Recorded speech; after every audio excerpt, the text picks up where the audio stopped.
done is done forever. I know that. I'm saying that the ones who have been here have been the way they were. And the ones of us who are here now are the way we are. And to know that is the only chance we've got, dead and living, to be here together. I ain't saying we don't have to know what we ought to have been and ought to be, but we oughtn't to let that stand between us. That ain't the way we are. The way we are members of each other. All of us. Everything. The difference ain't in who is a member and who is not, but in who knows it and who don't. What has been here, not what ought to have been, is what I have to claim. I have to be what I've been and own up to it. No secret faults. Because before long, I'm going to have to look the old marster in the face, and when he says, "Burley Coulter," I hope to say, "Yes, sir. Such as I am, that's me." Hello, and welcome to The Membership, a brand new podcast about and inspired by the life and work of Wendell Berry. As a farmer, essayist, novelist, poet, and activist, Wendell Berry has been plowing the same plot of Kentucky hillside for more than 50 years. The thread that runs through all those forms together is the thread of healthy land and healthy communities. Berry calls us to the highest standards of fidelity to neighbor, creation, and creator. These are the values he argues for in his essays and nonfiction with the rigorous logic of a legal brief. These same values are tenderly brought to life in his novels and short stories, which are all set in and around the fictional village of Port William, Kentucky. And his poetry captures unforgettably how those values present themselves in the everyday stuff of life. My name is John Pattison, and I'm here with my two co-hosts, Jason Hardy and Tim Wasem. Jason, Tim, how are you doing? Doing well. First time in the same room doing this. We can start off right off the bat that we've been recording a few of these episodes ahead of time, and this is actually, as we're recording this zero kind of episode that's going to be the spark of everything to come, this is our first chance to actually be in the same room together and do this, so I'm excited to be with you. Except for last night when we were watching baseball, when we should have been testing recording equipment. But priorities. Kershaw was pitching. Yeah, Kershaw was pitching, so that's a must-see event. Yeah, it's another rare privilege in that we get to do our very first episode, or episode 0, we get to do live in front of an audience. And some podcasts never get to do this. Tim, you've been co-host of a podcast for over 100 episodes, and you've still never been in the same room with your co-host, right? No, I've still never met one of them. And that podcast is? The Erasable Podcast. Which is about? It's a podcast about pencils, writing tools, stationery, things like that. So I've been doing that for 4 years. We have 109 episodes. Yeah. About 95 more than we thought we'd be able to do. And we'll get into this a little bit later, but that's actually how I met Tim, is because I've been a loyal listener of Erasable.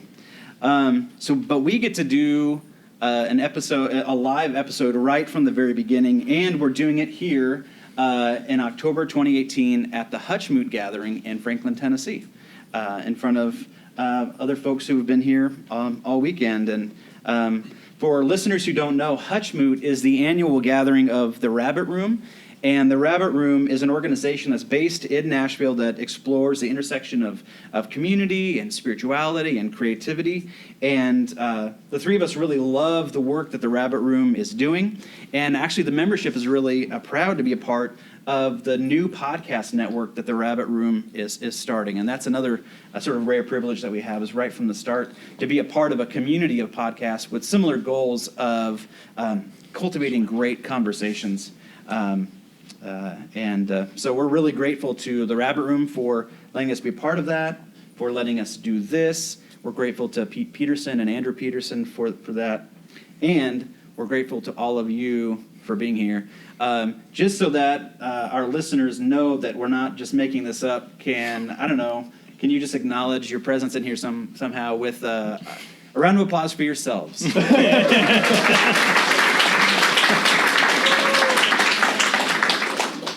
In a little bit, we're going to bring up our first ever guest. the singer-songwriter Allen Levi.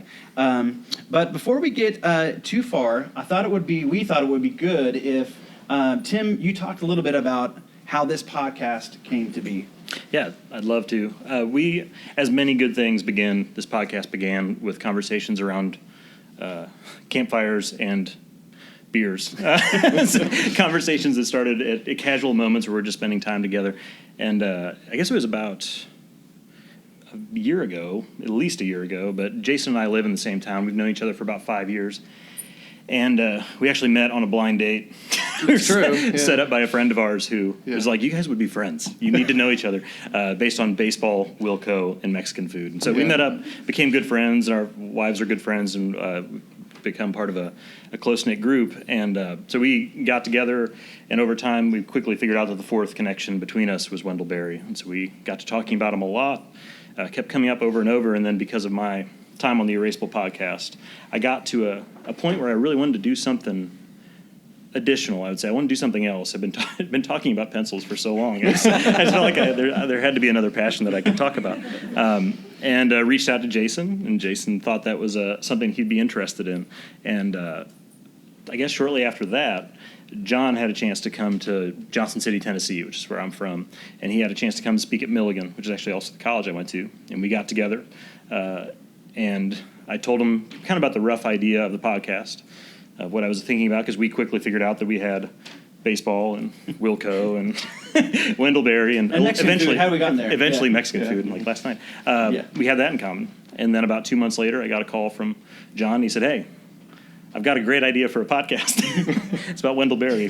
and then he said, and then I realized that was the idea we had talked about a couple months ago. So we kind of were on the same wavelength. And then within 5 minutes, I think we had agreed that this would definitely be something that we needed to do together, because we didn't really know each other that well at that point, and we're still getting to know each other. So it just seemed kind of like things were aligning, I guess, and it seemed like an obvious fit.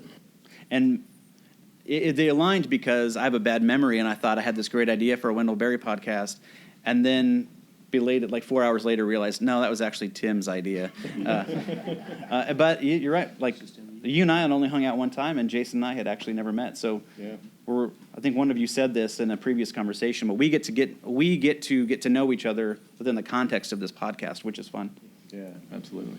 Yeah, which is definitely a privilege, because we all care a lot about these stories and care a lot about his work, Wendell Berry's work, and it just, any chance to get to engage with it is great, but to get to engage with it this closely and like as deeply as we're going to get to do is really a privilege. So, and we also, it was just interesting, we all came to it from different areas of, for those of you listening, I'm using air quotes, expertise. I'll say enthusiasm. That the way it worked out is that I know his fiction very well. Jason is very familiar with his essays, and John with his poetry.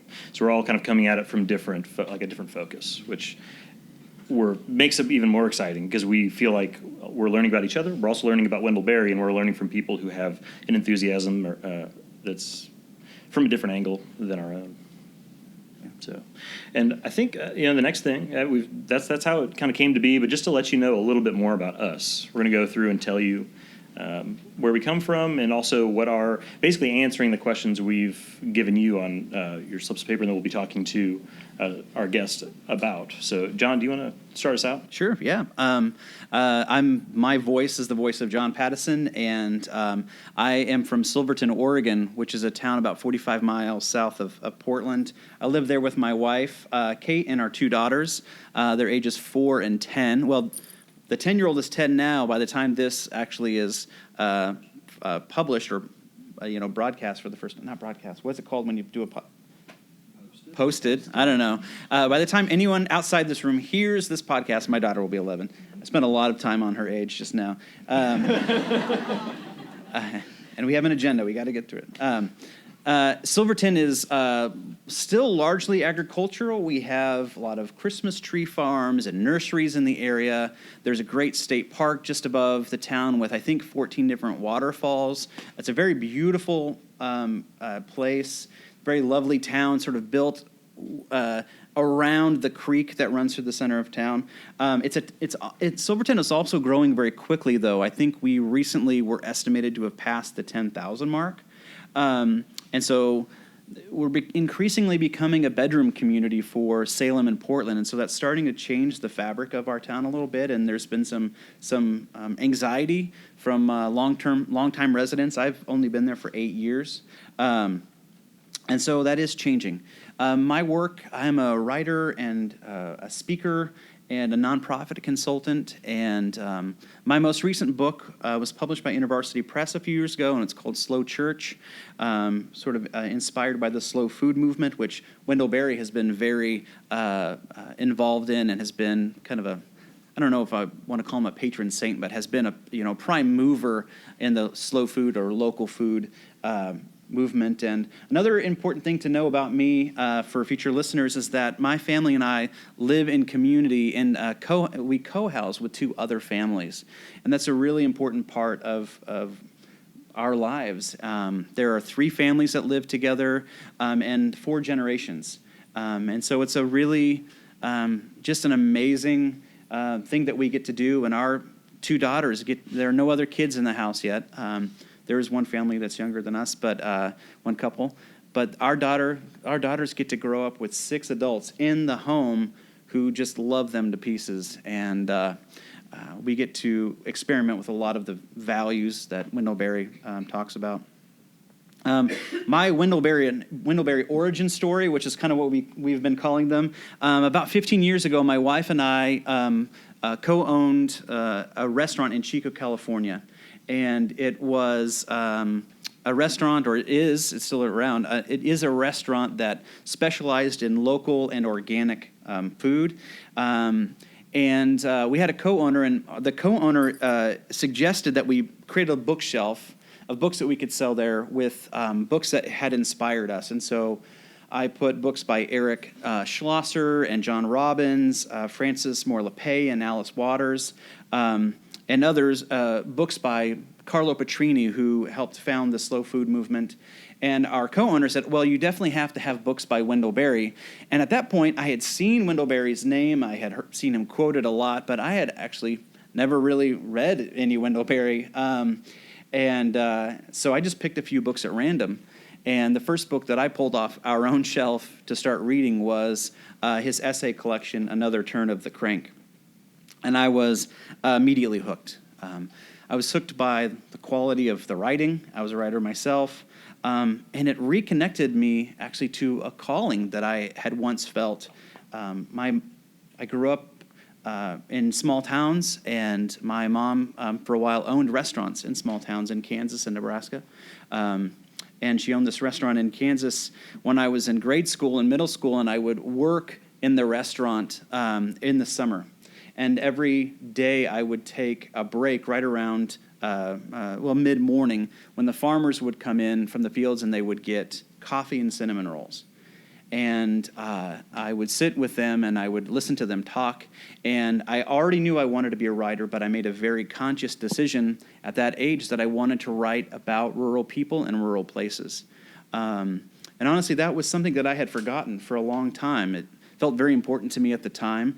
But when I started reading Wendell Berry, I found somebody who was writing about rural people and rural places with a beauty and a persuasiveness that I didn't think possible.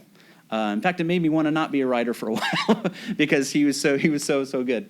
And as I kept reading, my wife began to read. He transformed how we thought about land and food and communities. Transformed how we thought about faith and what it meant to be a good neighbor. And perhaps the most important thing, I would even say, is he persuaded us that it was time to stay put. I grew up moving around a lot from my dad's job, and so even into adulthood, every 2 years I started to feel restless and wanted to pull up stakes and move on to something else. And my wife and I began saying, we just need to find a place and stay there forever. And that's what we did with Silverton, which was near where my family was in Oregon. But so that was very, very important for us. And you can trace a direct line between reading Wendell Berry and Slow Church for sure. I'd actually like to read my favorite poem It's a well-known poem. It's my favorite poem, not just by Wendell Berry, but by anybody. In fact, for the first couple of years or so when I would speak about Slow Church, I would actually start by reading this poem because it would set the tone of what I wanted for the whole conversation. You will likely know what it is, or you likely recognize the title. It's The Mad Farmer Liberation Front, a Manifesto. And it goes like this. Love the quick profit, the annual raise, vacation with pay. Want more of everything ready-made. Be afraid to know your neighbors and to die. And you will have a window in your head. Not even your future will be a mystery anymore. Your mind will be punched in a card and shut away in a little drawer. When they want you to buy something, they will call you. When they want you to die for profit, they will let you know. So, friends, every day do something that won't compute. Love the Lord. Love the world. Work for nothing. Take all that you have and be poor. Love someone who does not deserve it. Denounce the government and embrace the flag. Hope to live in that free republic for which it stands. Give your approval to all you cannot understand. Praise ignorance, for what man has not encountered, he has not destroyed. Ask the questions that have no answers. Invest in the millennium. Plant sequoias. Say that your main crop is the forest that you did not plant and that you will not live to harvest. Say that the leaves are harvested when they have rotted into the mold. Call that profit. Prophesy such returns. Put your faith in the 2 inches of humus that will build under the trees every 1,000 years. Listen to carrion. Put your ear close and hear the faint chattering of the songs that are to come. Expect the end of the world. Laugh. Laughter is immeasurable. Be joyful, though you have considered all the facts. So long as women do not go cheap for power, please women more than men. Ask yourself, will this satisfy a woman satisfied to bear a child? Will this disturb the sleep of a woman near to giving birth? Go with your love to the fields. Lie down in the shade. Rest your head in her lap. Swear allegiance to what is nighest your thoughts.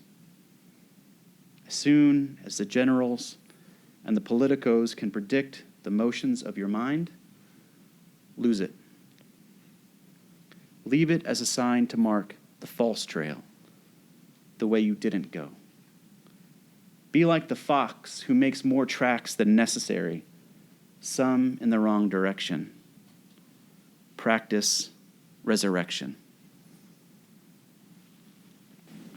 It's a life-changing poem every day that you read it. There's so much there. You just there's like an infinity within that poem. Yeah. You just can't.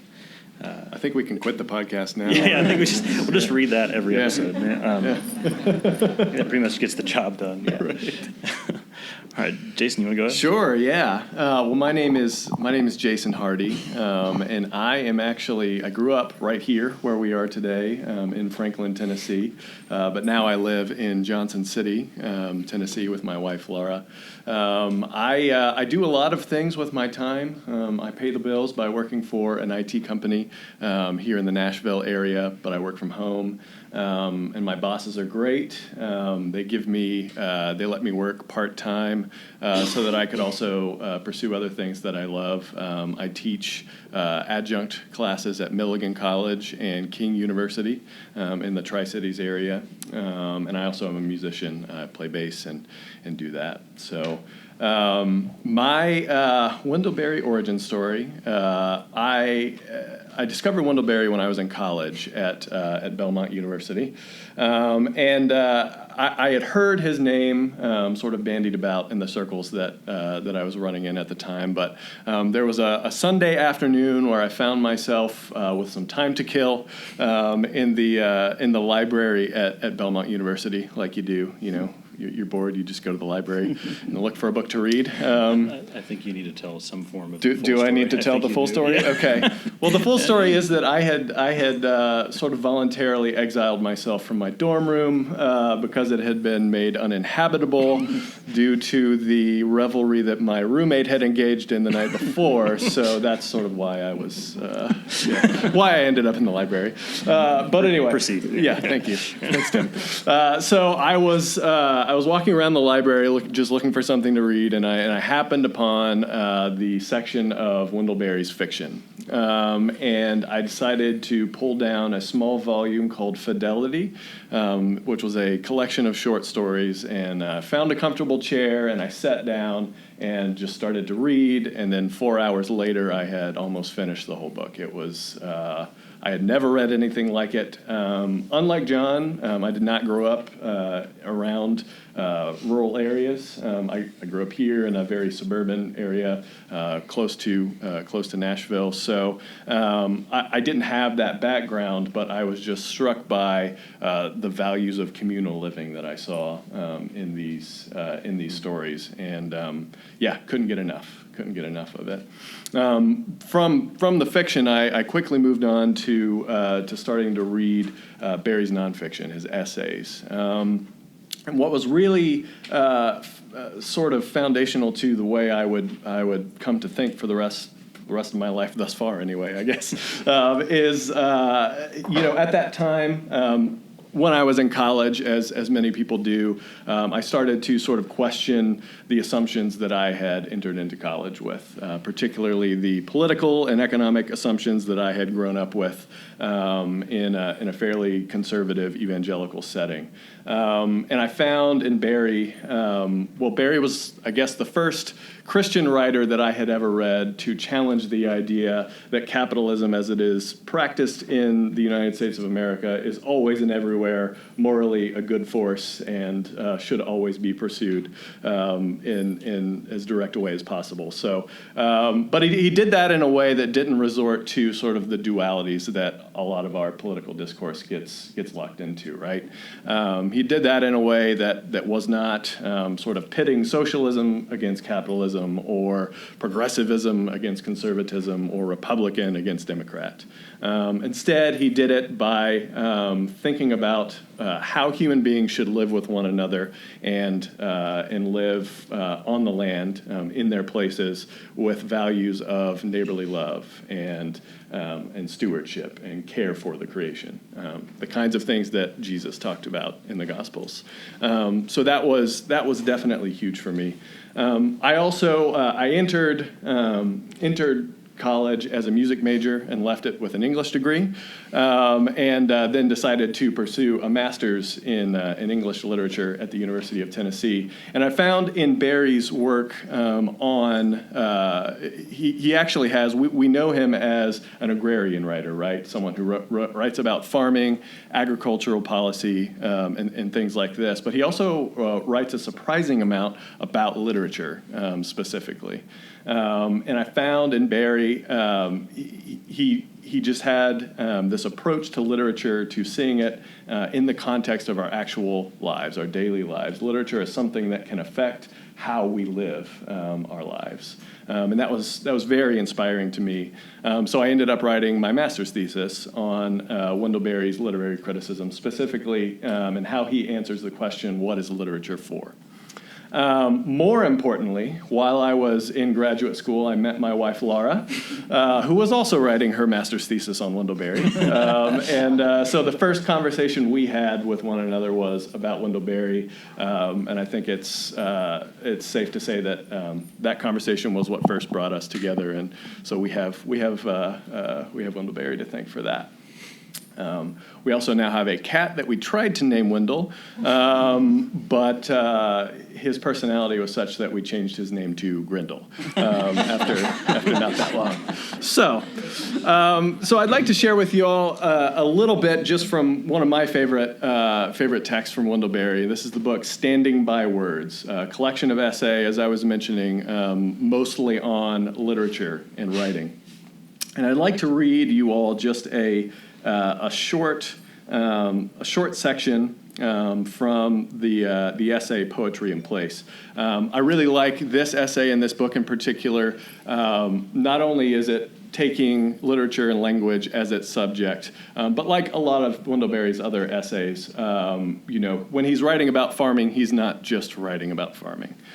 He's writing about how we live together and in creation. And the same sort of applies to the essays in this book. So this is an excerpt from Poetry in Place. So far, I have considered poetry's service to the truth as a spiritual and ethical matter, and this service does begin and end with such concerns. But insofar as it is performed by poetry and not another kind of work, such service raises ultimately the whole array of technical questions, and it raises them more urgently, I believe, than they can otherwise be raised. It does this by the questions having to do with propriety or decorum. What is the kind, quality, and importance of the subject? What then would be the appropriate or fitting or seemly form, style, diction, rhythm with which to treat it? When the poet believes that his poem is about or in service to a subject greater than itself and than him or herself, these questions become paramount. And I'll skip ahead a little bit. One of the larger concerns of decorum, reaching to more than literature, is the question of what is proper to do. But the question of propriety of action is unanswerable by itself. It cannot be answered or even intelligibly asked, except in the terms of the question of propriety of place, not just of the immediate human and worldly context of the action, but of the place of the actor in the order of creation. How you act should be determined, and the consequences of your acts are determined by where you are. To know where you are and whether or not that is where you should be is at least as important as to know what you are doing, because the moral, the ecological sense, you cannot know what until you have learned where. Not knowing where you are, you can make mistakes of the utmost seriousness. You can lose your soul or your soil, your life or your way home. So I picked this passage because Wendell Berry is talking about poetry. He's talking about understanding your place in relation to your subject when you are writing a poem, but he's also talking about the work that we do as human beings more broadly. And I think it's in this particular essay and in this book that we sort of get a really systematic approach to Wendell Berry's ethics of caring about your place and knowing your place within it and acting out of that. And I'm excited to finally get to this book. So. And as you know, here at Hutchmoot, we're in a room full of writers and artists and creatives, or people who value creativity. That book seems like one that maybe, if you haven't read it, may be especially appropriate for this audience here in the room. Yeah, definitely. Even for me, like I haven't read the entire collection, but I've read several essays in there that were given to me in college, and I feel like, and this is just piggybacking off of what you just said, Jason, that some of those essays speak to how I handle myself in my profession outside of writing, about even in parenting and all sort of different pursuits, and how you're understanding your context before you just worry yourself with what you're doing. Like, understand what it means to be where you are. But Tim, what about you? Well, again, my name's Tim Wasem. I live in Johnson City as well. I actually grew up in the Chicago area, just over the border in a town called Munster, Indiana. And I grew up there and lived there until college. When I came down to Milligan College, I'll admit begrudgingly, I was planning to go to a different school. My dad was actually a professor at Emmanuel School of Religion in Johnson City, Tennessee, and I got talked into the idea of coming there and just, do some general education stuff. Then if you want to go somewhere else, you can. And I, not being sarcastic, I don't remember ever thinking about leaving once I got there. It was when I got to that place, speaking of place, I got there, met the people that were there, and just felt something that it was very different than where I'd come from. Again, I came, like Jason, I came up in a pretty suburban area. I semi-jokingly, would talk about flying home from Tennessee to Indiana and Chicago and watch the ground turn from green to brown to gray as I went from mountains to cornfields to asphalt. It's just, and so that had a pretty profound effect on me, and is maybe a reason with why Wendell Berry struck a chord with me, is he just caught me at the perfect time. But I grew up son of a minister. My dad was a minister in Christian church for 30 years, and now he's a fundraiser for church planting through a group called Stadia, and my mom was an artist. And so I feel like those two things kind of mixing themselves together made me into who I am now, which is a teacher and a wannabe writer. But I'm a teacher, a high school teacher now in in Elizabethton, Tennessee. And I teach high school English. And after finishing up at Milligan, I went to ETSU and got my master's, and I've been teaching there for about 7 years now. And I love what I do. I love teaching, and our school is actually part of the XQ Foundation. It's a group founded by Steve Jobs to fund and improve public schools. Our school has just been designated one of the 18 super schools in the nation. So we got a multi-million-dollar grant from the Steve Jobs Foundation. It's one of 2 in Tennessee, so Tennessee represent. We actually have two super schools in here, and so I really am proud to work there and proud to work with my 11th graders. Tim, you just name dropped Steve Jobs on a Wendell Berry podcast. I just wanted to point that out. Yeah. Sorry. I haven't Tim knows what meet him. his next master's thesis is going to be. There's not going to be another Those one of two those. guys in conversation. Yeah. So when I was at Milligan, initially I was actually, I forget this sometimes, but I was a journalism major when I got there, which very quickly presented itself as a bad choice for me. I didn't enjoy that, but I started to get into English, and I didn't really become a avid reader until later in high school, maybe sophomore, junior year of high school. And so when I was coming into Milligan, I was hungry for new writers to read, and I was reading all kinds of different stuff. And there was a time when I was getting into Southern writers because of coming to this place and reading the Flannery O'Connor, and learned about Ron Rash, who's still a writer who's really important to me. And a kid who I met at Milligan said, I forget what the book was, but he said, hey, if you like that, you'll like this book. It's about a barber. Which is the book Jayber Crow, which is the fictional memoir of the barber in Port William. And amazingly, I said, sure, I'll give it a shot. I'll give it a shot because I knew nothing about Wendell Berry at the time. And I took that book home with me over Thanksgiving break that year and barely left the couch. I have very vivid memories of sitting in it also helped that my parents were in the process of moving from Indiana. So I was sitting in an empty house that literally had like a couch in the living room. I was just in the one place I could sit down, and I was sitting by a window and read it. Snow falling outside, and read through that book, and it affected me pretty profoundly. I remember finishing reading it, going back to Tennessee, and then getting the audiobook and then listening to it over again just as I was walking around campus, because it became important to me, I think, because it showed me, similar to what you were saying, where he's talking about people who are farmers and barbers and stuff, but it was clearly about much more than that to me, because I was able to see characters who were like perfect examples of imperfect people, which I think is a really great strength of his, to show us characters that can be crude, and they'll be funny, but they'll be heartfelt, and they will surprise you at times.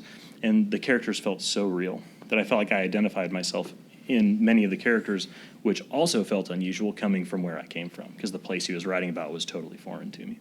And there probably was a little bit of just wanting that place, wanting to be a person who lives in Port William. And for those of you, I don't know how many of you have read his fiction, but they all of his stories take place within the fictional town of Port William. And so you can kind of jump around all these different decades, and it's just a fascinating journey. It's like getting into it's a rare privilege to find an author who lets you stay in one place, right, for so long, which is a perfect as a perfect way to describe him, a writer who stays in place. And just characters who were comfortable in their own skin and seemed to know themselves in a very transcendental way. They knew their place and they knew themselves. And I'm going to read you a passage from my favorite, Jay Burko. The first I read, it's still my favorite. And this book is, like I said, a fictional memoir of the barber of the town, and he is a failed seminary student. He began with ambitions of going into seminary and then followed a kind of winding path back to his home area and became the town barber. And this is a passage of him reflecting on the church in his town. The sermons mostly were preached on the same theme I had heard over and over at the Good Shepherd in Pigeonville. We must lay up treasures in heaven and not be lured and seduced by this world's pretty and tasty things that do not last but are like the flower that is cut down. The preachers were always young students from the seminary who wore, you might say, the mantle of power, but not the mantle of knowledge. They wouldn't stay long enough to know where they were, for one thing. Some were wise and some were foolish, but none, so far as Port William knew, was ever old. They seemed to have come from some never land where the professionally devout were forever young. They were not going to school to learn where they were, let alone the pleasures and pains of being there, or what ought to be said there. You couldn't learn those things in a school. They went to school, apparently, to learn to say over and over again, regardless of where they were, what they had already said too often. They learned to have a very high opinion of God and a very low opinion of his works, although they could tell you that this world had been made by God himself. What they didn't see was that it was beautiful, and that some of the greatest beauties are the briefest. They had imagined the church, which is an organization but not the world, which is an order and a mystery. To them, the church did not exist in the world where people earn their living and have their being, but rather in the world where they fear death and hell, which is not much of a world. To them, the soul was something dark and musty, stuck away for later. In their brief passage through or over it, most of the young preachers knew Port William only as it theoretically was, lost, and as it theoretically might be, saved. And they wanted us all to do our part to spread the bad news to others who had not heard it, the Catholics, the Hindus, the Muslims, the Buddhists, and the others, or else they, and maybe we, would go to hell. I did not believe it. They made me see how cut off I was, even when I was sitting in the church. I was a man outside. Having stated the rule, I must honor the exceptions. There were always some in the congregation who didn't like or enjoy much of anything. And a few of those young preachers were bright and could speak. I mean, they could sound as if they were awake and make you listen. And they were troubled enough in their own hearts to have something to say. A few had wakefully read some books. Maybe one or two of these might even have stayed on in Port William if they could have lived poor enough. But they would have a wife and little children, and the economic winds would blow them past and beyond. And what maybe would Port William have done with them if they had stayed? Port William tends to prefer to hear what it has heard before. In general, I weathered even the worst sermons pretty well. They had the great virtue of causing my mind to wander. Some of the best things I have thought of during bad sermons. So you can see, being the son of a pastor, I haven't shared that section with my dad. The husband of a pastor. Gosh, I just didn't mention. My wife is a youth minister in the United Methodist Church, and she preaches at our church pretty often. I read that to her, and as we were getting ready to go to bed the other night, and she cackled in bed. And she's like, it's a good thing to remember. But so yeah. That was my origin. It's interesting that it's a book that I keep coming back to over and over and over again, even as I try to broaden my horizons. It's a special book to me. I think maybe now's a good time, both for the audience here and the folks who are listening later, to sort of have a sense of what the format for our episodes will be going forward. Yeah, absolutely. Now that you know a little bit about us and where we come from and how we first encountered and have become immersed in Wendell Berry's work, we'd like to share just a little bit about what you can expect from the episodes in this podcast that will be coming out. The first thing that we should acknowledge is that we are not experts. we are not experts on Wendell Berry, we're not really even experts on literature or anything, really. definitely not agriculture. Maybe pencils. Maybe pencils for Tim. Yeah, maybe. We are amateurs, and amateurs in the old sense of that word. We approach Wendell Berry's work with love for his work and for the ideas that he presents in it. So because we are amateurs, I don't know about you guys, but I'm excited to embark on this podcast because we've sort of charted a path through Wendell Berry's works that we'd like to take. So most of the episodes that we release will likely be the three of us talking about one of Wendell Berry's texts. And the way that we're going to sort of move through his works, we're going to move through it in sort of three parallel lines, corresponding with the three main genres that Wendell Berry has written in: nonfiction, fiction, and poetry. So for the nonfiction, we're going to approach that in a chronological order. As to when it was originally published. So we may not get through all of his essays, but we will at least read and discuss representative essays from all of the major collections that he's put out. Because we can say, what's the number of books he's published at right now? It's like in the upper 40s or something like that. It's an unbelievable. Does anyone in the audience know a more accurate? Yeah. Again, not experts. No, that didn't even research. So, no. Right, But exactly. yeah, it's. We'll see you at Hutchmoot 2028 for the final episode of the podcast. Right, exactly. So this will we fully anticipate that this will take us a number of years, and we're excited about that. So yeah, for the nonfiction, we're going to go in chronological order. We're going to do the same thing for the poetry. We're going to take that by publication date in chronological order. And then for the fiction, instead of doing that, we wanted to approach that in chronological order in Port William time.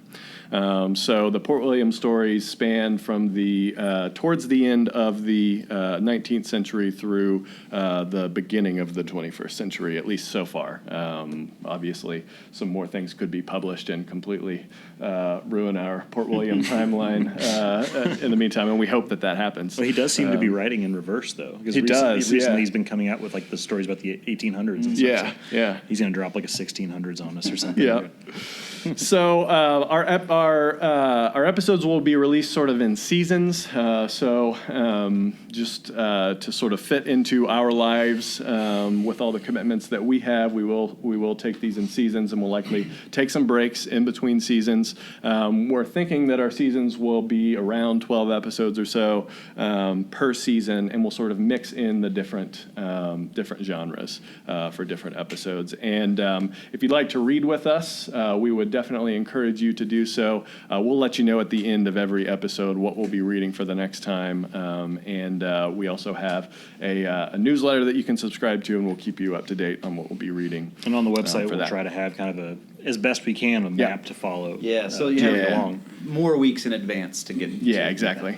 Exactly. Yep. And then also, along with our episodes where we are sort of taking deep dives into Wendell Berry's texts, we're also going to be interviewing different people whose life or whose work is responding to Wendell Berry in some way. And we're actually excited to be able to do that today. For the first time. Yeah. Before we move on to that, anything that I missed, guys, and sort of laying out the course we've charted for ourselves? The only thing I would add is that anybody who connects to us through, we have an account on Twitter, Membership Pod on Twitter, and we have the website, and you can get in touch with us as far as these interviews go. If you have suggestions for anybody that you think would be a good person for us to talk to, we'd love to hear. We've got a big list that we generate, and we're trying to get all sorts of people. We have farmers and ministers and writers and teachers, and we're trying to get as many or as wide a breadth of interviews as we can. We don't want to just stay in one lane the whole time. Particularly because we're three white guys. Talk about a fourth white guy. It would be good to get some diversity in there as well. Absolutely. So, good deal. Right. So is it time now for our first special guest? Yes, I think so. Right. I think so. Cool. We're very happy and privileged to have as our very first guest on the Membership Podcast the singer-songwriter Allen Levi and author Allen Levi. Allen, will you come up? Well, Help us welcome him. Yeah. Alan, thank you so much for being here. I am honored and delighted. Thank you. I feel a bit, I'll have to be honest, knowing that the people in this room are aficionados of Wendell Berry. I feel a bit like Oscar Wilde when he said he felt like a lion in a den of Daniels. My fear is that everyone here knows more about Wendell Berry than myself, but I can say with some confidence that no one has a greater debt that they owe to him or a deeper affection than I do. I love Mr. Berry. Yeah, well, it'll be fun to talk. A little bit about you for our listeners. You're well known to this group here, to folks who have been to Hutchmoot the last few years. But for those who don't know, Alan is a singer-songwriter and a speaker, and he's the author of a memoir called The Last Sweet Mile, which it was about your experience caring for your brother during the last year of his life. Right. When we were getting ready to set this episode up, I actually emailed Pete Peterson, who helps run the Rabbit Room in Hutchmoot, and I said, so we're going to do this live episode. Like, is there anyone who's is going to be there that we should definitely try to talk into this? And this, by the way, was like 2 days ago. And so Alan's great to do this at the last minute. But Pete gave me one suggestion. He says, you have to talk to Alan. And you were super gracious to come on at the last minute. As I was getting to know you more through your website, and we were watching some of the videos of you performing, I did come across something that you wrote about. I assume that you wrote it about yourself, and I was hesitant to read this because I don't want to seem lazy that I'm not going to write my own intro for you, but it's so good. It's so good. So this is what it says about you on your own website, and this endears you to me before I even really know you. Allen Levi has played for audiences of all descriptions, sharing a colorful and sometimes whimsical perspective on life through songs that celebrate the small moments of everyday experience. His music offers a reflective and unhurried consideration of our accidental roads, our happy lightnings, our open windows, the people in our towns, the movement of our moments, the games we play, and the things we are leaving behind. And reading that, I realized we had the perfect first guest to talk about Wendell Berry. Thank you. So welcome to the podcast. Glad to be here. First, Alan, where is home for you? Yeah, home these days is a small town called Hamilton, Georgia. It's about 25 miles north of Columbus, where I grew up. Columbus has about 200,000 people. I went to high school there. After I finished law school, I returned to Columbus to practice law. In the early 90s, though, 1990s, I moved to Hamilton, where our family had a piece of land that we have owned, or stewarded, I should say, since 1968. So I live in Hamilton. My studio was there. The last 22 years I've been doing music. I travel a lot, so kind of fly out of the Atlanta airport about an hour and a half north of me. I was recently judged there in the county for a couple of years, the probate judge. But it's a small town, 400 people, 2 stoplights. The county has about 40,000 people. It's a sprawling community. It would probably be incorrect to label it agricultural, but it is certainly rural by nature. Yeah, wonderful place to live.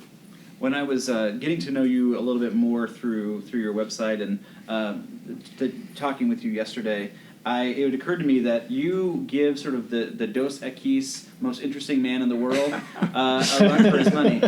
Because you have been, since the 90s, a singer-songwriter, a traveling musician, but you've done a lot of things, and it's been an interesting road to this point where you are right now as a singer-songwriter. So can you talk a bit about how you got to where you are now in your particular type of work? Yeah, I'll try to condense it. I practiced as a civil litigator for 10 years in Columbus, 1980 to 1990. My dad always thought that I might be an okay lawyer because I like to tell stories. And like Mr. Berry, I had the great privilege of growing up around good talkers. And many of his characters I recognize from my life growing up around Harris County, Georgia. But I went to law school. after 10 years, I thought I would just take a break. I don't have a family, never have. And so I moved to Edinburgh, Scotland, and got a master's in English literature there. And started playing guitar a lot and writing songs. And after that, I applied to their doctoral program and was admitted, but it was just going to take so long that I came home to part-time law practice and was playing music for fun and every now and then get a gig. After 3 years of that, I thought, I'm going to get this out of my system. And so my career plan was to do music full-time for 2 years, go broke, and go back to law practice. And my plan did not work out, so 22 years later, I'm still doing this. But it's interesting, the symmetry between law practice and what I do now as a singer-songwriter. People think it's this precipitous leap from one to the other. But as a lawyer, my tool was words. My job or my task was to tell stories, and my goal was to persuade people to a particular point of view. And as a singer-songwriter, and also as a follower of Christ, my tool is words, my job is to tell stories, and my hope is to persuade people to at least entertain a perspective of life that I think is true and good. Yeah, that's really beautiful. And I do have some questions, but if you guys ever have anything, jump in. Yeah. Early on, in this episode, we gave our own Wendellberry origin stories. Yeah. What's your Wendellberry origin story? Yeah, I love this story. So years ago, I was doing a magazine interview, and I could tell from the questions that the interviewer was asking that he probably read books. And so at the end of the interview... He wakefully read Not books. always the case. Yeah. Not always the case. But I asked him, I said, do you have any good book recommendations? And so he said, do you know Wendell Berry? I said, I know the name, and it seems like I read something by him years ago, but it didn't connect with me. He said, read The Art of the Commonplace, which is a compilation of essays from a number of different books with a splendid introduction by Norman Worspa. Well, at the same time, my mother and father were completing a legal transaction by which they would get the 1,600-acre piece of property that we call the farm out of their names into the name of my brother and myself. And in all honesty, as much as I enjoy the land that I live on, at that point in time, it felt like quite a burden. And I was ambivalent about having responsibility for this big piece of land. Well, I guess the choreography of coincidence brought that moment in my life together with The Art of the Commonplace. And I read the first 50 or 75 pages, and it was just a slog. I just could not. I was a lazy reader, and still am largely. But I started back over. And I had to do that 3 or 4 times. But by the time I finished The Art of the Commonplace, I was an entirely different person. Wow. And I think one of the essays that spoke to me most poignantly was the one called Think Little, where he says our tendency as Westerners, and particularly Americans, in this day and time, if there is a big problem, is to think of a big solution. He says the wiser way to look at big problems is a lot of people doing small things well over a long period of time. And that's kind of become a mantra of life for me. But more importantly than that, he spoke and speaks consistently about affection for land. And I think that at the point that I began that book, I had a tolerance and a certain gratitude for land. My father's a forester. And so I grew up in the woods, hunting, fishing, hiking, camping, all of those things. But I realized the only way that I can steward this land properly, the only way that I can transmit to the next generation, my nieces, nephews, or whoever, the worth of the land is to love it. And so that began to be my prayer more and more. God, give me a love for this land. And I love the land where I live and the community, the people there as well. So that's the transformation. Certainly, at least part of the transformation you're talking about. Yeah. Are there other ways that as you sort of went beyond the art of the commonplace, where you felt other aspects of your life changing? Yeah, lots. So I'll tell you a musical project that was directly influenced by Mr. Berry. I realized, because I live in the middle of this piece of land, and in the county where I live, people are very spread out. I realized I don't really know my neighbors. And so I came up with this idea of doing a recording project where I would interview some of my neighbors and write songs about them. And so I chose 7 because a CD, which was the way we used to sell music way back in the day, would only hold 74 minutes of information. So I interviewed 7 people. Some I knew barely, some I knew none at all. Edited the interviews down to 3 or 4 minutes. And so on the recording, you hear their voice and their story. And then out of those, there came a song. And it just gave me such an appreciation for the stories that are all around me and the depth of beauty in the human life that is my neighborhood. Another footnote to that is that one of the songs that I wrote was about an elderly African-American man. He preferred that I call him Black, and so I will do that in reverence to Deacon Benjamin Floyd. But at the end of our interview, he's now passed away, he told me that he could not read. But all during the course of the interview, he quoted the scripture, sometimes slightly misquoted, but he was steeped in scripture. And I asked him, Deacon Floyd, how do you know the Bible so well if you can't read it? And he said, well, since 1943, he didn't say it the way I'm saying it, but since 1943, I've been going to the Long Street Baptist Church over on 208. And it's a little small brick building that I've driven by thousands of times, and I didn't know it was a functioning meeting place for a congregation. I asked Deacon Floyd, would it be okay for me to come to visit your church sometime? And to quote him, he said, the doors of our church is built on welcome hinges. Whosoever shall may come. And so a couple of weeks later I went, and for the last 8 years that has been my church home. And I dare say that but for the influence of Mr. Berry's writing on the way that I began to see my community, I would never have stepped across that line. So like I say, my indebtedness is deep. Yes, yeah. That brings to mind one of the essays we've talked about, and I'm going to forget the name. Was it In the Unsettling of America, where he talks about the within an acre of land, or like within your land, that it would take multiple lifetimes to get to know every bit of it. Yeah. You know, within an acre of land, that you could never really know it. And so I love that story, and just getting to know all these people that are with it. Not to mention getting to know the people within that land. That's a whole different story. Just getting to know the land, let alone the neighbors. I love that. Makes me want to interview my neighbors I know, me on my too. street. You'll be amazed. Yeah. It's a good recommendation for everybody. Yeah. You can't love them if you don't know them. Yeah. And it's so fundamental, the great command that Jesus gives to ones like myself and many of us is to love God, heart, soul, mind, and strength, and love our neighbors as ourselves. And I don't think we can do that if we don't get close enough to touch them and look them eye to eye. We have my students at my school, the 11th graders, this semester are doing this project called Save Our Stories, and we're integrating English and history together, and so they're learning about some kind of conflict, like whether there's a Korean War, Vietnam, or something. But then the crux of the project is once you learn about it, you have to find a veteran within our county, within Carter County, and they're interviewing them and writing profile pieces on them. And I see that kind of effect happening with some of these kids, getting to know people that have been literally down the street for some of them. Right. Some of them have been in their family, and they haven't known their stories, and just getting a chance to allow people the room to open up.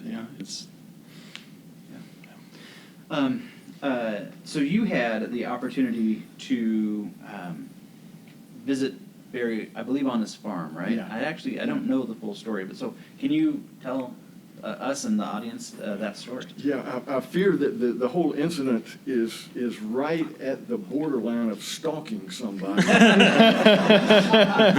But I've got a friend down in Birmingham who was turning 50, and he put together a little list of things that he wanted to do that year. It's interesting. His name is Ben May.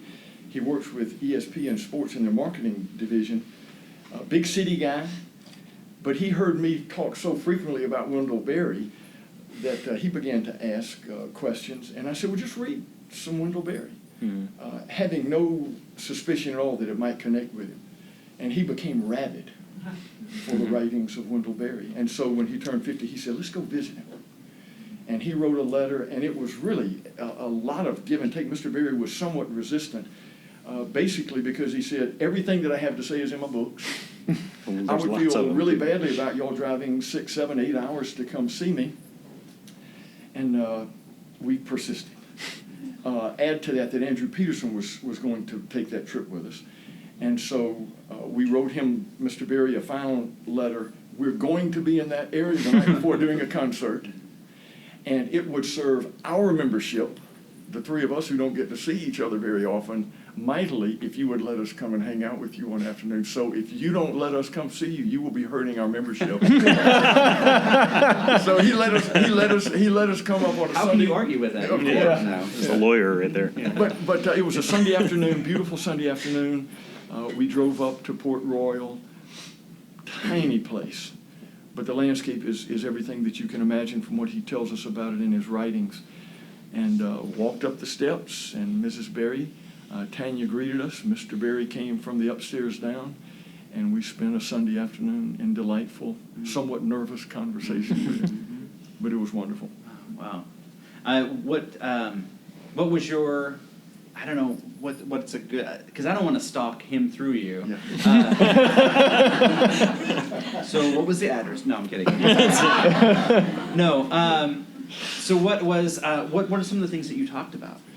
I talked with him a lot about timberland, because that's where I live, and he has a keen interest in some older logging methods. My dad kind of grew up as a commercial forester where you use big equipment. You do a lot of damage to the land in the process. A lot of chemicals are used before you replant a clear-cut area. So we talked about that a good bit. I honestly don't remember a lot about the conversation, and I hate to say that it was like three guys with a man crush on Mr. Berry, but that's what it was like, really. But the thing that I remember about Mr. Berry, and one thing that has always drawn to me, both to his writings and to the times I've seen him in person or seen videos of him, is the good humor that he has. Because he seems to have such clarity about how broken the world is and the ruin that we have brought to so much of it.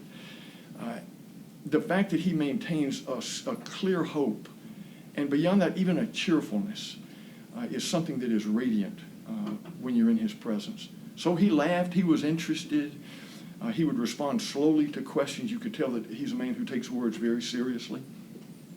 But just the good nature and the hospitality is what I recall most of all. And then, of course, the chance to be with my buddy Ben and with Andrew Peterson. Yeah. That's a memory that you'll Great you'll memory, share. yeah. You guys have other questions that I may be missing by not turning to you? I would like to know about a little bit more about your musical career. Like what is that entailing for you now? Because I mean, I will admit that I have just found out about you through coming to this conference, and I'm really excited to hear about like what you're working on right now. Yeah. Well, let me say this, that I describe my 22 years as a musician gratefully as one that has involved a microscopic but very loyal following of people. So I was 40 when I started doing music. I had been writing by then. The stuff that I write is not terribly mass marketable. I do try to celebrate small things. Mr. Berry would say, keep inventory of wonder. He talks of his own property as a place that is inexhaustible in its supply of beauty and things to behold. And those are the things that I tend to write about: people, places, moments. But I'm a guitarist. I have a studio on my farm, so I do my own production. It's just a compromise I've had to make to be able to survive as a musician. I've got a piano player that travels with me, and we really have played for every description of humanity all over the country. The last few years, especially after my brother got sick, I pulled in my tent pegs a bit, and I don't go too far from home anymore. But love to write, and I think that a lot of the things that I write about have been very influenced by Mr. Berry. It's interesting, when I was playing out and about a lot, I did a weekend with Eugene Peterson, and this was about the same time that I did the magazine interview. The title for the talks that weekend, it was a weekend gathering, was Practice Resurrection. And I didn't know where it came from. And Mr. Peterson told us, and I promptly went and got a book of Wendell Berry's poems, and I'm always gobsmacked when I hear that poem read. Yeah. And we've all probably read it lots and lots of times, but it is sheer profundity. Yeah, it is. So here's a story. Yeah, please. A recent example of how Wendell Berry has affected me. Just a week ago, I was talking with my brother-in-law, and I'm getting ready to retire from performing. I've just got a handful of gigs left, and there are a lot of reasons that I probably need to be closer to home now. So my brother-in-law was asking me, well, what do you want to do? And I just recently wrote a song called Bucket List. It's a Motown tune. But so that kind of inspired the question, I guess. So, Alan, what's on your bucket list? And I said, I really don't have one, but let me think about it real quickly.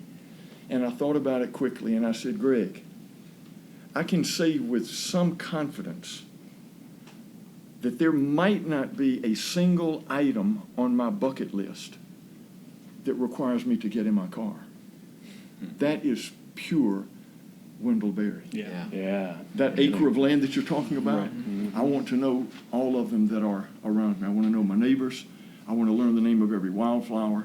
I want to know how the veins work in a pine cone. I mean, and that is what Wendell Berry, an agent of my Savior Jesus, has done for me. He's just exploded the world with beauty and wonder. Yeah, amazing. I love that. Amazing. If someone came up to you and asked you 2 questions, and they were, what is your favorite Wendell Berry book? And they said, I've actually not read any Wendell Berry myself, but I've heard him recommended. Where should I start? What would be your answer to those 2 questions? Yeah, it would obviously depend on who's asking the question. Okay, yeah, that's a good point. Right? Yeah. But if it's someone who is a moderate reader, I would probably direct them to either some essays that I would handpick, one of them being Think Little, or I would send them to Jayber Crow. I can't really say there's a favorite thing that I've read by him. I've read Jayber Crow, 5, 6, 7 times, and I've got all of Mr. Berry's books. In the last 10 years, there probably has never been a week that I don't read some Wendell Berry, and I always have a book in process. The one right now, and this would be a good one, is called Conversations with Wendell Berry. It's a collection of interviews with him. And so you get to kind of hear him in his native tongue respond to questions, and some of the questions are really softballs, and some of them are really these deep, brooding things. And you get a sense for the mental giant that Wendell Berry is, but also the eloquent writer-speaker that he is. So I'd probably say Jayber Crow on both counts. Yeah.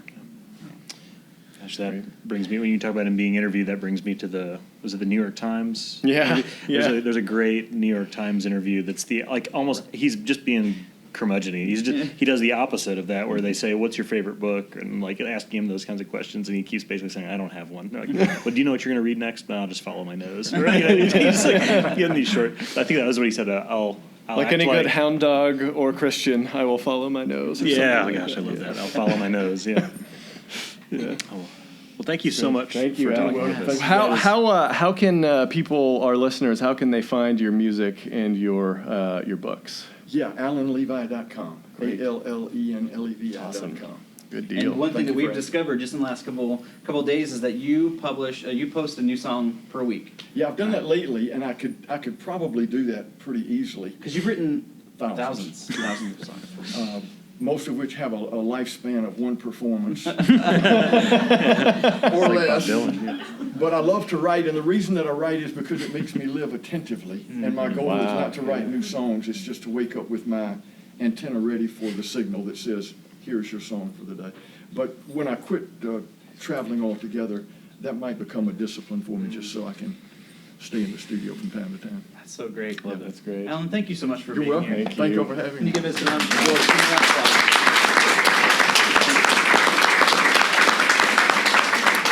All right.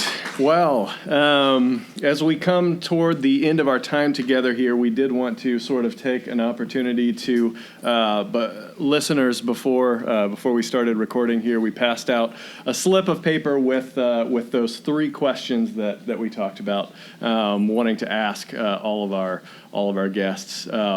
What Wendell Berry poem, book, or story has meant the most to you, and why? If you could ask Wendell Berry one question, what would it be? And how does Wendell Berry inspire or shape the work that you do?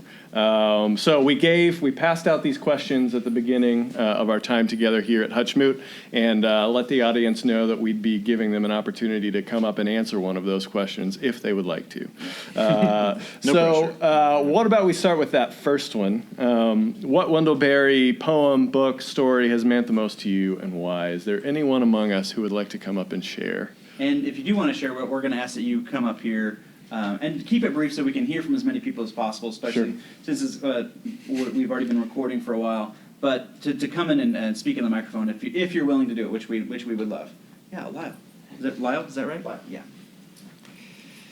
All right. Before you share, if you don't mind just sharing your name and what is your place? Where are you from? Yeah, Lyle Mook. I'm in southern Rhode Island Great. and hospital chaplain there.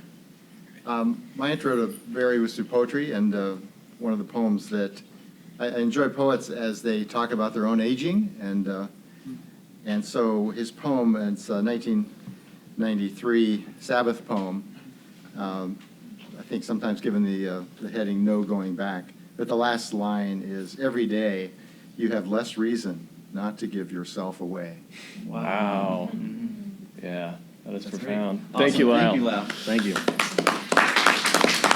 That's the Sabbath poems, a Timbered Choir. That collection is one that when we have that conversation about a first book you hand to somebody, that's one I've handed 5 or 6 times. I've given away that book so many times, I just keep having to buy it over and over again. That's a really amazing collection. Yeah, that's great. But someone else for that first question. You want to talk about? I'll share. Sure. Great. Come on. Thank you. My name is Hannah Smith, and I currently live in Kansas City, Missouri. All right. Awesome. I'm a huge Royals fan. Oh, great. Yeah, all right. I'm just diving into Wendell-Berry, but I've read Hannah Coulter twice. This most recent time was with my grandmother, who was dying of stage 4 pancreatic cancer. And it was just amazing because it gave us language that we didn't have to talk about things that we did not have access to prior to reading this book together. And her lifespan matches that of Hannah, so she resonated with so much of what happened in Hannah's life. Yeah. And the day that she died, the morning that she died, we read the chapter in Hannah Coulter called The Membership.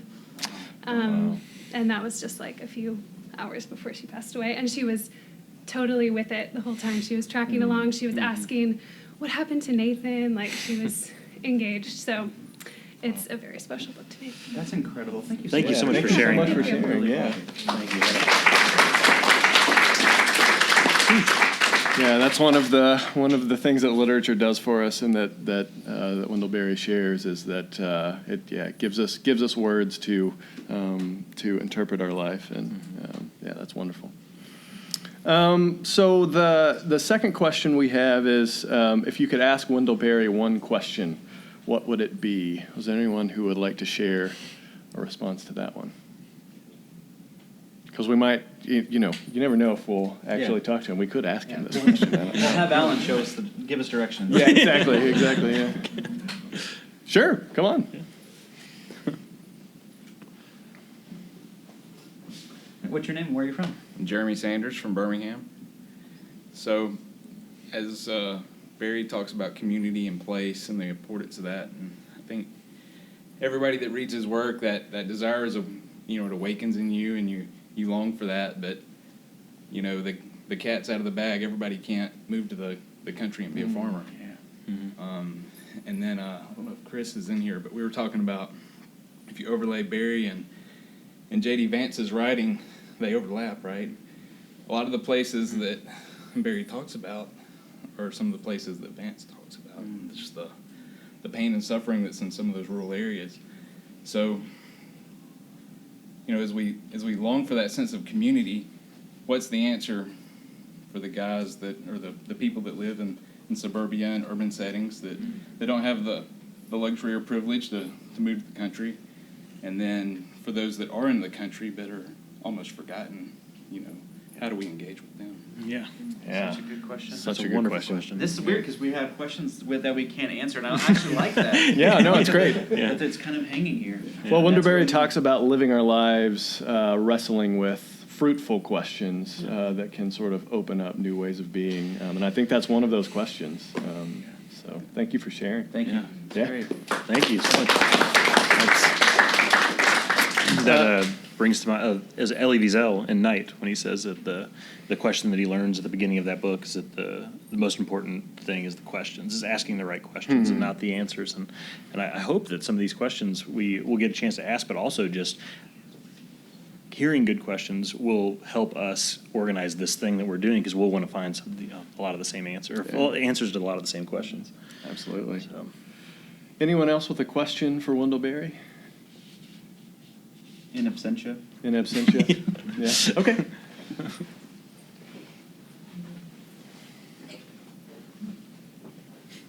Hi there. What's your name and where are you from? I am Nancy Carroll, and I'm from Birmingham, Alabama also. Awesome. And feeding off a little bit of what Alan said, that he's able to live with hope, and knowing that the times that we live in now, it's sometimes hard for me to get an orientation to it. I think my question would be, in what ways are you encouraged by the times we live in right now?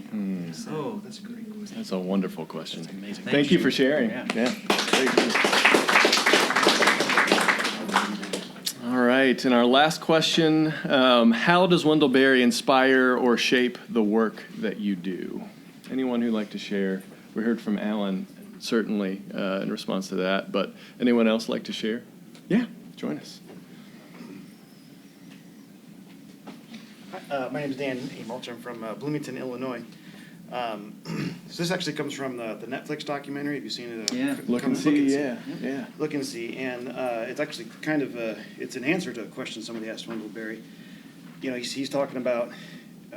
It's like, go through these. You read Wendell Berry, and it's very inspiring, but it's also very mournful about kind of what's been lost.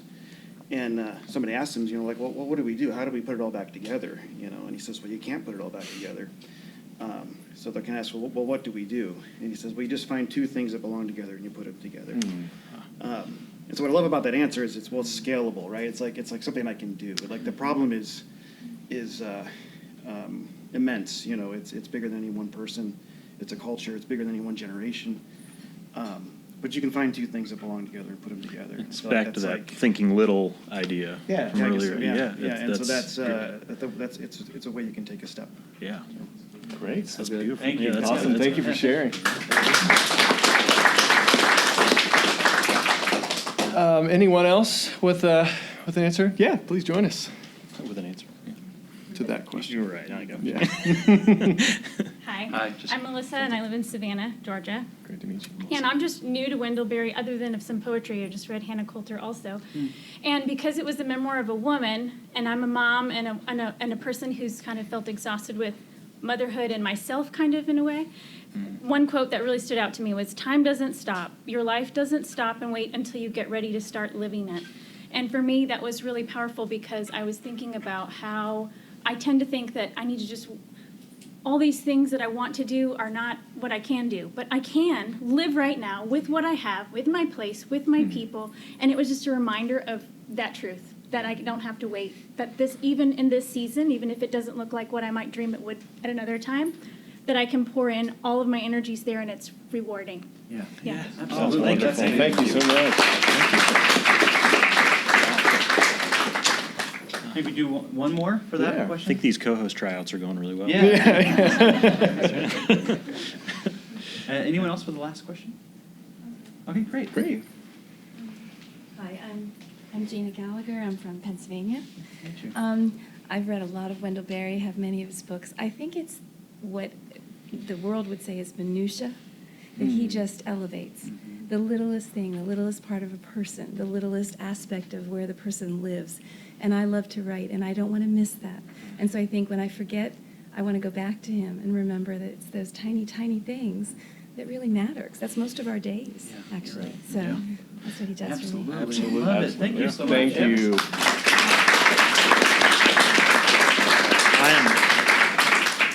I know with confidence that I will be listening back myself to this episode, thanks to all of you, as with these amazing things you're saying. I don't want to miss any of it, and the things that Alan shared. We really appreciate it. Yeah, and really appreciate you all sharing and being with us today. As John read in the quote from Burley Coulter at the top, the membership includes everyone. It includes all of you, and we're just delighted that you'd share with us in our first episode here. Yeah, and I think if I could, Dana, speak for these guys, also sort of recalling that quote where he says, the difference isn't in who's in and who's out, but who knows it and who doesn't. Our hope for this podcast, and really our hope in our lives, just as makers and as people in our places, we want to let more people know that they're in. We want more people to know it. And hopefully this podcast will have a small part to play with that. Let's see, Tim, do you want to kind of close this out? Sure. We do have a raffle. Oh, that's right. That's right. Okay, so folks who came in here, they were given a number, and we are going to put that. What was the final number that we? 43. And then I think a couple folks came in that didn't have a number. Can you raise your hand if you didn't? Okay, this is for a raffle for a book, not to be the fourth co-host. So let's say you're 44 and you're 45. Is that okay? And now does everyone? A couple back by the door. Okay. Do they want numbers? Okay. So we have a 46. All right. So I just downloaded this to my phone. So everyone, we should explain this to our listeners. Yeah. So everyone has a number that was on the back of their slip of paper, and we have a copy of the That Distant Land, which is a collection of Wendell Berry's short stories that we're going to be reading from, for sure. Yeah. And it was purchased from a great local bookstore, which we thought Wendell Berry would like. Landmark Booksellers in Franklin, Tennessee. Yeah. Yep. All right, so 1 through 46 is now in the iPhone, which I'm sure Wendell Berry would love. All right, and you can. We've see, lost that battle. We're doing a podcast. So, yeah. All right, so I'm going to generate the number, and it's the number 30. All right. All right. And so, would you mind passing that back to her? Awesome.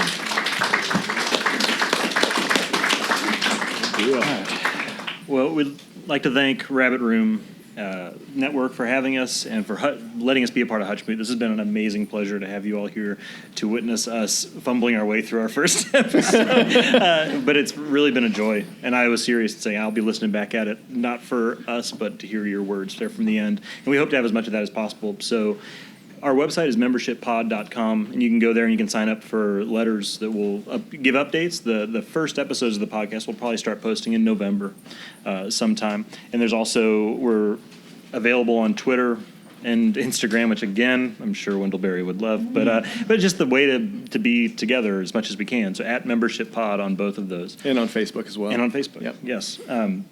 So we will be, our first episode that'll be coming out after this one is published, we'll be covering fiction. And so if you're looking to read for that first episode, we're going to be covering 2 short stories, The Hurt Man and Girl in the Window. The Hurt Man can be found in That Distant Land, and Girl in the Window is in A Place in Time, or I think you can find both of them in the Library of America edition that came out earlier this year.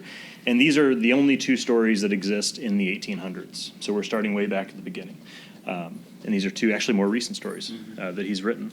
So both stories about incredible women, which we talk about in that episode. It seems like a very powerful and appropriate way for Wendell Berry to begin sort of Port William time. Are these 2 women who played a small but enduring role in everything that came afterward. Yeah. And to close us out, I'm going to read one more thing. It's short, but I think this is appropriate. And I joked earlier that I'm glad he didn't include podcast about to what I'm about to read. But this is the notice that Wendell Berry put at the beginning of Jaybird Crow. It says, "Notice: persons attempting to find a text in this book will be prosecuted. Persons attempting to find a subtext in it will be banished. Persons attempting to explain, interpret, explicate, analyze, deconstruct, or otherwise understand it will be exiled to a desert island in the company only of other explainers, by order of the author." So we'll see you all on the desert island. Thanks, everybody. Thank you for listening to episode 0 of The Membership, a Wendell Berry podcast. It was recorded before a live audience on October 6th, 2018 at the Hutchmoot Gathering in Franklin, Tennessee. We'd like to thank the Rabbit Room, Pete Peterson, Andrew Peterson, our special guest Allen Levi, and everyone who volunteered to share their own stories on the podcast. We'd also like to thank Kate Pattison, who helped edit this episode.